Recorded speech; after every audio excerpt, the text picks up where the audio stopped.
Hola curiosas y curiosos de la historia. Ya sabéis que a mí me gusta mucho la historia y la ciencia. En mi otro canal, Ciencias de la Ciencia, he hecho vídeos biográficos sobre grandes científicos de la historia. Por aquí os lo dejo, pero hoy quiero hacer ciencia en este canal de historia. Me apetece mucho. Y para ello nos vamos a ir al 19 de abril de 1906, un día lluvioso en París, a primera hora de la tarde, cuando la fatalidad y la imprudencia, un caldo de cultivo perfecto para los accidentes, acabaron con la vida de Pierre Curie, aquel hombre de 49 años que, como siempre, iba pensando en sus cosas cuando unos caballos que conducían una carreta lo atropellaron cruzando la calle. Para muchos, sobre todo atendiendo al número de trabajos y publicaciones que hacen referencia a la vida y la obra de uno y otro, el esposo de Marie Curie fue un científico brillante con argumentos suficientes para ser protagonista. Eso sí, eclipsado por una de las mujeres más influyentes de la historia. Que Pierre y su hermano mayor, Jacques Curie, optasen por el mundo de las ciencias tiene mucho que ver con su padre Eugène, médico de profesión y científico de vocación. Una pasión que transmitió a sus hijos desde muy pequeños, y es que además de enseñarles a apreciar los fenómenos naturales, despertó en ellos sus primeras inquietudes científicas y el entusiasmo por la experimentación. Idealista republicano y anticlerical, decidió educarlos en casa. Y aunque aquella decisión acarreaba carencias educativas, los hermanos las suplieron con su innata capacidad de aprendizaje y de trabajo. De hecho, Pierre consiguió superar sin mayor problemas las pruebas de acceso a la Facultad de Ciencias de la Sorbona en 1875, donde obtuvo su licenciatura en física 3 años más tarde. La llama prendida por su padre seguía viva en sus hijos, y los hermanos iniciaron una investigación conjunta en diversos campos. Y justamente de todo ello te estaré hablando en este vídeo, así que acompáñame hasta el final y no olvides suscribirte y activar las notificaciones si te mola la historia, y un buen like, que eso siempre ayuda. Soy JJ Priego, esto es Historias de la Historia, y aquí siempre contamos la historia de otra forma. ¿Quieres saber más? Acompáñame.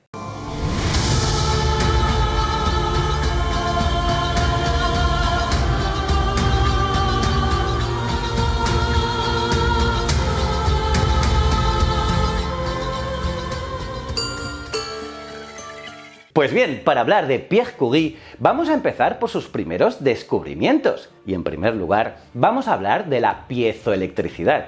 Y es que los hermanos Jacques y Pierre trabajaban en un estudio sobre la piroelectricidad, un fenómeno científico que permite que materiales especiales creen electricidad cuando cambian la temperatura. Y en este caso, descubrieron que al someter un cristal de cuarzo a una fuerza de tracción o de compresión, aparecía una carga superficial en las caras proporcional a la presión ejercida. Y llamaron a este fenómeno piezoelectricidad.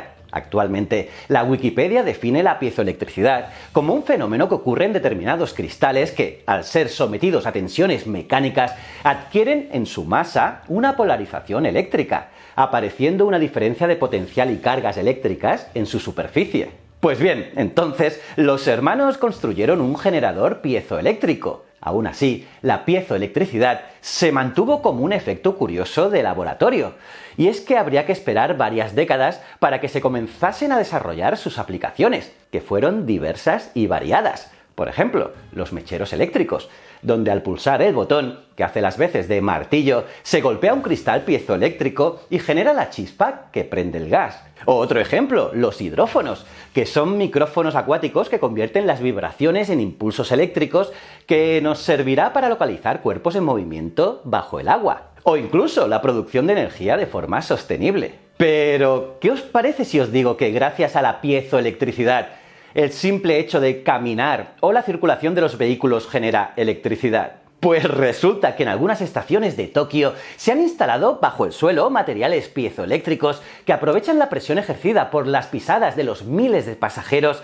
los pasajeros que pasan a diario, para generar la electricidad que necesitan estas estaciones. Brutal, ¿eh? Y trasladando este modelo a las carreteras, el rodamiento de los vehículos por estas vías generaría la energía suficiente para su iluminación. Así que a lo mejor de aquí a 2 días, en lugar de tener que pagar entrada en las discotecas, igual te exigen un par de bailes en la pista. Ahí lo dejo. Pero eso no es lo único que hicieron los hermanos Curie. Ahora te hablaré del efecto directo e inverso.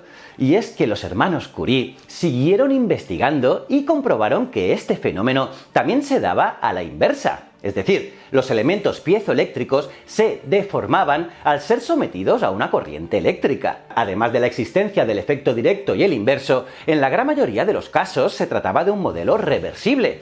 Esto quiere decir que al dejar de aplicar la presión o la corriente al material, volvía a su estado de reposo. Y si las posibilidades de estos materiales piezoeléctricos al convertir la tensión mecánica en electricidad fueron abundantes, la capacidad de estos materiales para convertir las variaciones eléctricas en vibraciones mecánicas abrieron un inmenso abanico de aplicaciones. Y una de estas primeras aplicaciones en la que se combina el efecto directo e inverso, la realizó en 1917 el francés Paul Langevin. Por cierto, un buen amigo de la familia Curie, y del que se dice que mantuvo un breve romance con Marie en 1911, años después de la muerte de su marido. Pues bien, Langevin diseñó un detector submarino ultrasónico, lo que hoy llamaríamos Sound Navigation and Ranging. Vamos, el sonar para los amigos. Y con este nuevo aparato añadimos la capacidad de localizar elementos estáticos bajo el agua. Y a poco que os pongáis a rascar, vais a encontrar diversas y variadas aplicaciones de estos dispositivos llamados transductores,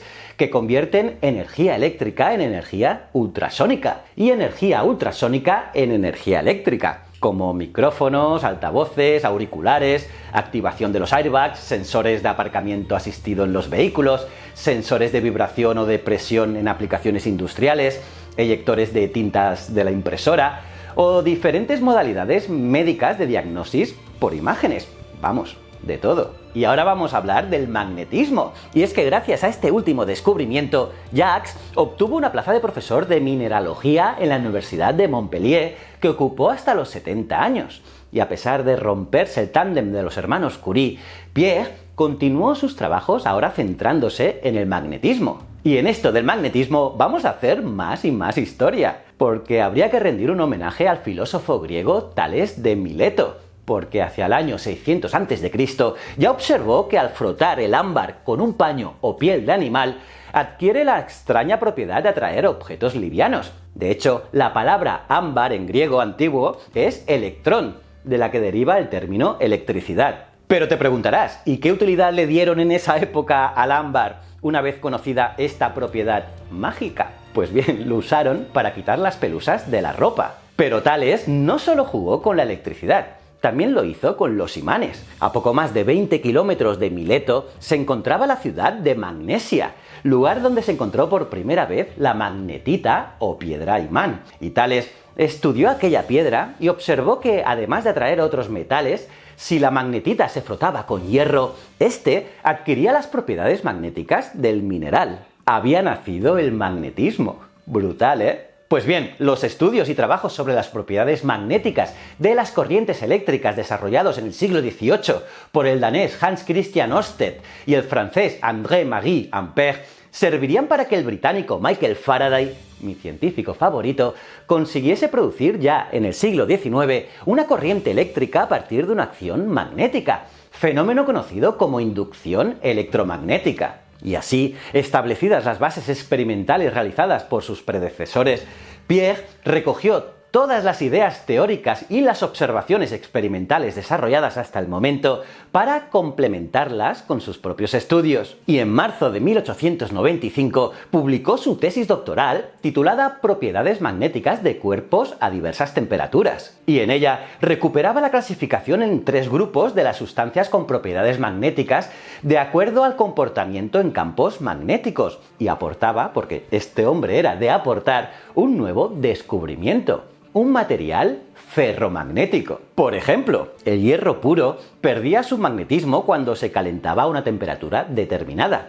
y cuando el material ferromagnético se enfriaba de nuevo por debajo de esta temperatura, recobraba sus propiedades magnéticas. Y por ello, a esta temperatura de transición se le llamó punto Curie, y se le llamó ley de Curie a la ecuación que demuestra que la magnetización es proporcional al campo magnético aplicado, pero inversamente proporcional a la temperatura. Alucinante, ¿eh? Pues bien, ahora vamos a ir a su lado más oscuro, el espiritismo. Y es que a pesar de ser un científico de pura cepa, la curiosidad de Pierre le llevó a coquetear con el espiritismo y lo paranormal, asistiendo a las sesiones de la famosa médium Eusapia Paladino. Algo que por cierto también hizo el gran Ramón y Cajal.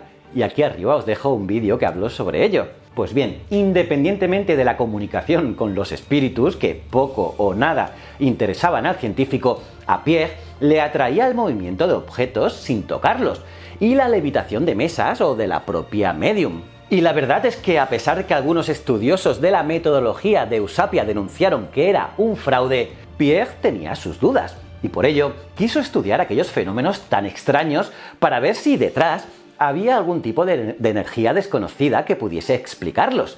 Total, él había estado trabajando con la energía generada al deformar un cristal de cuarzo, que era, hasta hacía 2 días, tan difícil de explicar como una mesa levitando. Y bueno, cómo no, llegó a su vida la gran Marie Curie, la mujer de su vida.